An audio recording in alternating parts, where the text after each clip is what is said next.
कहते हैं प्यार सभी बंधनों से ऊपर होता है। सच्चे दिल से प्यार करने वालों को कायनात भी अलग नहीं कर सकती है। कुछ ऐसा ही मामला उत्तर प्रदेश के गोरखपुर में देखने को मिला है। यहाँ जातीय बंधन से ऊपर उठ युवक और युवती के परिजन 15 दिसंबर को धूमधाम से उनकी शादी करने जा रहे हैं। दोनों 2 साल पहले ही कोर्ट मैरिज कर चुके हैं, पर अलग जाति होने के कारण परिवार ने उन्हें नहीं अपनाया। इसी बीच उनका बच्चा हुआ और किलकारी सुनने के बाद अब दोनों परिवार मनमुटाव दूर करके उनकी शादी के लिए राजी हो गए हैं। अब यह दंपति पूरे रस्मों रिवाज के साथ शादी करने जा रहा है। सूरजकुंड क्षेत्र के माधोपुर बंधा कॉलोनी में रहने वाले मोहित जायसवाल और जूही कनौजिया की मुलाकात वर्ष 2017 में एक शादी समारोह में हुई थी। दोनों के बीच में नज़दीकियां बढ़ी और परिवार की सहमति के बगैर 2018 में दोनों ने कोर्ट मैरिज करके अपने दाम्पत्य जीवन की शुरुआत कर दी। दंपति दिल्ली में रहने चला गया। करीब 7 महीने पहले उनके घर में नया मेहमान आया। बेटा पैदा होने के बाद दोनों परिवारों ने मनमुटाव खत्म करने का फैसला लिया है। 2 साल से परिवार से दूर रह रहे मोहित और जूही अपने 7 महीने के बेटे आशुतोष को बेहद लगी मानते हैं। दंपति का कहना है कि उसकी वजह से ही परिवारों ने उन्हें अपनाने का फैसला लिया है।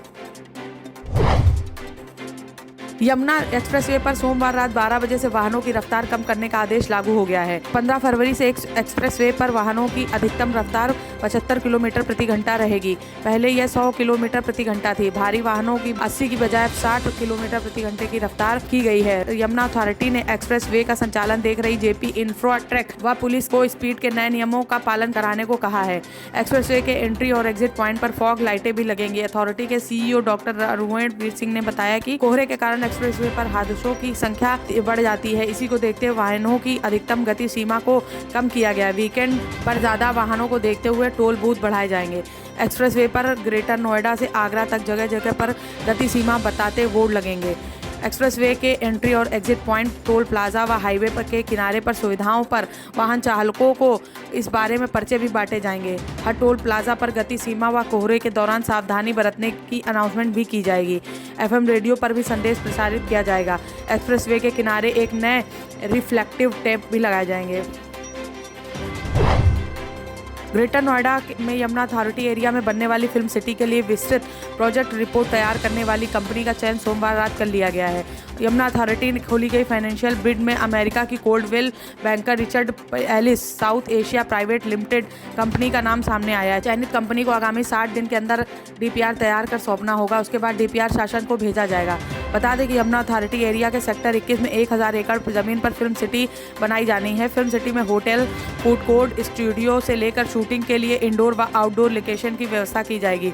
साथ ही शॉपिंग कॉम्प्लेक्स के साथ मनोरंजन से भी भरपूर साधन होंगे। दुनिया की सबसे बेहतरीन फिल्म सिटी बसाने के लिए यमुना अथॉरिटी की तरफ से विस्तृत प्रोजेक्ट रिपोर्ट बनाने वाली कंपनी का चयन करने के लिए निविदाएं निकाली गई थी। इस दौरान CP Kukreja architect NDGS art world private limited, CBRI South Asia private limited व Aegis India consulting engineers private limited ने निविदा डाली थी।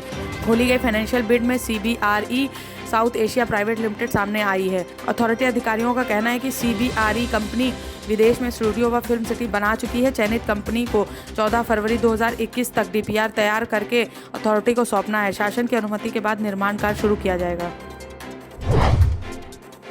अखिलेश ने कहा कि समाजवादी पार्टी अगले साल विधानसभा चुनाव में छोटे दलों के साथ गठबंधन करेगी। बड़े दलों के साथ हमारा गठबंधन अच्छा नहीं रहा है। बता दें कि यूपी उपचुनाव और 2019 लोकसभा चुनाव के दौरान सपा ने बीएसपी के साथ गठबंधन किया था। सपा को चुनाव में करारी हार का सामना करना पड़ा था। सपा को सिर्फ 5 सीटें मिली थी, जबकि बीएसपी को इस गठबंधन का फायदा मिला था।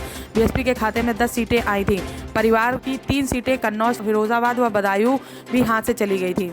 वहीं सपा संरक्षक मुलायम सिंह यादव ने गठबंधन पर पहले ही नाराजगी जताई थी। उन्होंने मायावती को 38 सीटें देने को कहा था, लेकिन आधी सीटें तो पहले ही हार गई। इससे पहले 2017 विधानसभा चुनाव में अखिलेश ने कांग्रेस के साथ गठबंधन किया था, लेकिन सरकार गंवा बैठे थे। तब कांग्रेस ने 105 सीटें, जबकि समाजवादी पार्टी को 298 सीटों पर अपने उम्मीदवार खड़े किए थे, लेकिन नतीजों में समाजवादी पार्टी कांग्रेस गठबंधन को सिर्फ 52 सीटें ही मिली थीं। मेरठ के भावनपुर थाना क्षेत्र में एक सनकी भाई ने बहन की गोली मारकर हत्या कर दी। युवती का कसूर सिर्फ इतना था कि उसने भाई के कहने पर कुत्तों के लिए रोटी बनाने से इनकार कर दिया था। वारदात को अंजाम देकर आरोपी ने खुद को पुलिस को फोन किया। मौके पर पहुंची पुलिस ने आरोपी को गिरफ्तार करते हुए मृतका का शव पोस्टमार्टम के लिए भेजा। दरअसल गंगा सागर के निकट कैलाश वाटिका कॉलोनी निवासी आशीष पालतू डॉग्स की खरीद फरोख्त का काम करते हैं। बताया जाता है कि सोमवार रात आशीष व उसकी बड़ी बहन पारुल घर में अकेले थे। इसी दौरान लगभग 8 बजे आशीष ने पारुल से कुत्तों के लिए रोटी बनाने को कहा, मगर किसी अन्य काम में व्यस्त होने के कारण पारुल ने रोटी बनाने से इनकार कर दिया। गुस्साए आशीष ने तमंचा निकालकर अपनी बहन पारुल के सिर पर गोली मार दी। पारुल की मौके पर ही मौत हो गई। आशीष ने घर से गोली के धमाके की आवाज़ सुनकर आसपास के लोग बाहर निकल आए। इस दौरान किसी काम से बाहर आकर आशीष की मां सरोज भी वापस लौट गई। घर पे जमीन पर पड़ी बेटी के शव देखकर उनके होश फाख्ता हो गए। उधर वारदात को अंजाम देने के बाद आशीष ने खुद पुलिस कंट्रोल रूम को फोन करके अपनी बहन की हत्या की जानकारी दी। भावनपुर थाना इंस्पेक्टर रघुराज सिंह ने बताया कि पुलिस ने आरोपी आशीष को गिरफ्तार कर लिया है। आरोपी के पास से हत्या में प्रयुक्त तमंचा भी बरामद कर लिया गया है। उन्होंने बताया कि परिजनों से पूछताछ के बाद जानकारी मिली कि आशीष कुछ सनकी किस्म का है। इससे पहले भी वह कई बार परिवार के लोगों पर हमला कर चुका है।